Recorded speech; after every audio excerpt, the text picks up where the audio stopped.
Ես ուզում եմ էկոնոմիկայի նախարարի տեսակետը հետևյալ հարցի։ Մի քանի անգամ Նիկոլ Փաշինյանը, երեկ նաև Արարատ Միրզոյանը ասեցին, որ խաղաղությունը արդեն փաստ է։ Արդյոք կառավարությունում բոլորը, այդ թվում էկոնոմիկայի նախարարը, հասկանում է, ըմբռնում է, որ դա նշանակում է, որ այն ձևերը, աշխատանքը, միջոցները, մեթոդները, որ եղել են Հայաստանում պատերազմական փուլում, այսինքն շարունակական պատերազմական իրավիճակում այլևս չեն կարող նույն մեթոդներով, նույն ձևերով աշխատել։ Այսինքն այն ժամանակ, որ դուք նոր ասեցիք A-ից մինչև F ձեռքից բռնած տանում ենք, որ ինչ-որ մի բան ստացվի։ Հայաստանը որպես այդպիսին տնտեսություն չի ունեցել եւ հասկանալի է ինչու չի ունեցել, որևէ նորմալ ընկերություն, միջազգային հեղինակություն ընկերություն Հայաստան չէր գա ներդրումներ անելու։ Հիմա կառավարությունը ինչ պլաններ, ծրագրեր ունի արմատապես, այդ թվում էկոնոմիկայի նախարարությունը արմատապես իր գործելավոճը փոխել, վերածելու խաղաղության շրջանի նախարարության։ Ինչ պլաններ ունենք մեր որևէ մեկին չեմ նեղացնում, որտեղ դա փաստ է, մեր փուչիկ տնտեսությունը դարձնենք իրական տնտեսություն եւ դառնանք գործոն գոնե տարածաշրջանում, հարավային Կովկասում, Մերձավոր Արևելքում, Արևելյան Եվրոպայում։ Այս մասին հասցրել եք մտածել, թե ամենօրյա գործերի ծանրաբեռնվածությունը խանգարում է այդ մասին մտածել։ Շնորհակալ եմ, պարոն Ազարյան։ Որոշ գնահատականների հետ այնուամենայնիվ թույլ տվեք չհամաձայնվել, մասնավորապես ես մեր տնտեսությանը ձեր տված գնահատականի հետ համաձայն չեմ ու համաձայն չեմ շատ պարզ պատճառով։ Տեսեք, մենք վերջին 5 տարվա ընթացքում մեկ շնչին հասնող համախառն ներքին արդյունքը մոտավորապես կրկնապատկել ենք, մի քիչ ավել, մի քիչ պակաս, հա, թե 7 տարի առաջ $4000-ից մի քիչ ավել էր, հիմա արդեն 8600-ի շրջակայքում է, հա։ Ընդ որում Համաշխարհային բանկի տվյալն է, ես օրեր առաջ հրապարակի 8501, ճշտված տվյալը ավելի բարձր է, 8557-ը թե 67-ը, բայց ես հատուկ 8501-ով էի նշել, որ հետո մանիպուլյացիաների առիթ դա չտար։ Տեսեք, եւ սա ես տպավորիչ աճ է եւ երեք ֆինանսների նախարարը ասում էր աշխարհի շատ երկրներ կերազեն մեր չափ պարտք ունենան կամ մեր չափի հարաբերակցությամբ ուրեմն պարտք ունենան, ես ասեմ նաև որ աշխարհի շատ երկրներ կերազեն $8600 կամ այս տարիվա արդյունքներով ես կարծում եմ $9000 սահմանը կանցնենք մեկ շնչի հաշվող ուրեմն հնայի per capita-ով այդքան համախառն ներքին արդյունք ունենան,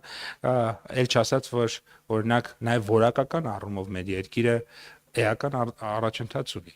Օրինակ ջինի գործակիցը, եթե նայում ենք, Հայաստանի Հանրապետությունը իր բոլոր հարևանների մեջ ամենացածր ջինի գործակիցն է։ Ջինի գործակիցը ինչքան ցածր, այնքան լավ։ Այդ նշանակում է ինչքան ցածր է գործակիցը, այնքան եկամուտներ հետ ստեղծված արդյունքը ավելի հավասարաչափ է բաշխվում մարդկանց միջև։ Մեր տնտեսության որակի մասին է խոսում նաև աշխատատեղերի քանակը։ 805,000 աշխատատեղ ունենք։ Հիմա հետ գնանք Հանրապետության վարչապետի զեկույցները, ամեն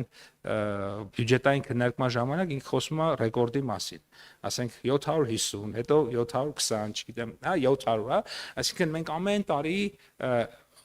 աշխատատեղեր ենք, նոր աշխատատեղեր է ստեղծվում, Global Innovation Index-ում 59-րդն ենք, որը շատ էլի բավականին բարձր ցուցանիշ է եւ ցույց է տալիս իրականում մտավոր գիտելիքային տնտեսության, մտավոր կապիտալի, այդ կապիտալի զարգացման վրա ուղղված ենթակառուցվածքների զարգացման վրա ուղղող պետության ջանքերի արտացոլումը բայց մյուս մասերով ես բնականաբար համաձայն եմ ամբողջովին ձեր հետ, որովհետև պատերազմական կամ կիսապատերազմական վիճակում գտնվող երկիրը եւ խաղաղության միջավայրում երկիրը դրանք բոլորովին տարբեր հասկացություններ են եւ այստեղ նախ պետքա բոլորս սովորենք այդ միջավայրում ապրել, որովհետեւ մենք չգիտենք դա ինչ բան է, անկախության ընթացքում մենք երբևէ Հայաստանի, այսինքն մենք այդպիսի միջավայրում չենք ապրել եւ այստեղ ոչ միայն նախարարությունը, այլ նաեւ գործարար համայնքը, մարդիկ, պետական կառավարման մարմինները բոլորս պետք է սովորենք այստեղ ապրել եւ ես նույնպես համարում եմ, որ մենք նույնպես համարում ենք, որ խաղաղությունը հաստատված է եւ մեր համար այստեղ նաև թիրախներ ենք որոշել այդ դրան համարժեք, որ օրինակ Fortune 500 այդպիսի ցանկ կա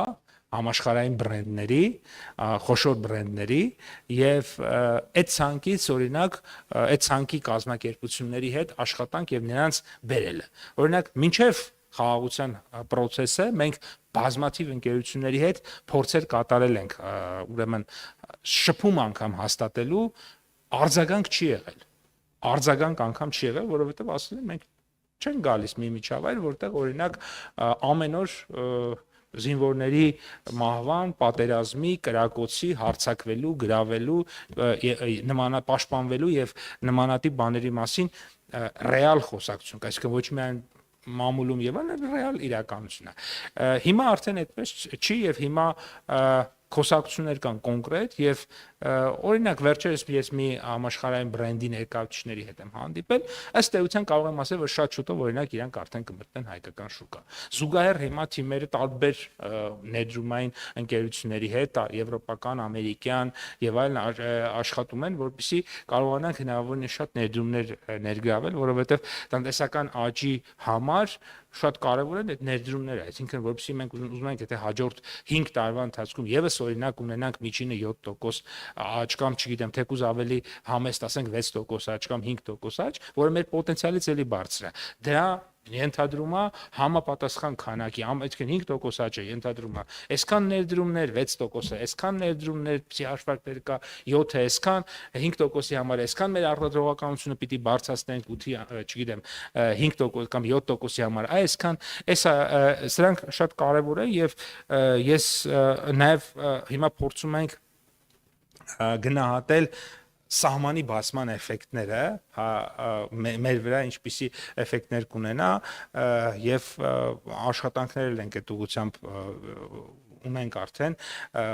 մյուս աշխատանքը ամսի 35 հրապարակվի, էլի միջազգային հեղինակավոր գիտական ամսագրում, այս անգամ գնահատել ենք, թե հայ-թուրքական սահմանի բացումը ինչպիսի տնտեսական էֆեկտներ կունենա առևտրաշրջանառության, որ ապրանքներն են, որոնք որ կարելի է ներմուծել եւ դրանք Հայաստան ներմուծվում են եւ ինքնարժեքը կիջնի, որոնք են որ հնարավոր է որ կարողանանք արտահանենք, ինչպիսի հնարավորություններ է տալիս թուրքական նավահանգիստների հասանելիությունը եւ այլն, այսինքն այսպիսի բազմաթիվ գործոններ կան։ Այս առումով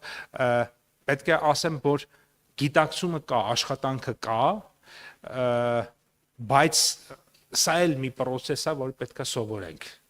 Որտեվ շատ բաներ մեզ համար, այսինքն բաներ կա, որոնք որ սկսում ես անել ու տեսնում ես, որ մի հատ փորձագիտական բանը տվությամբ արվել է մի հատ 2012-ին ինչ-որ գրանտային ծրագրի միջոցով, մի հատ 2017-ին էս մի տեղը մի հատ փոքր հոդված է գրվել, այսինքն հենց դա է, որ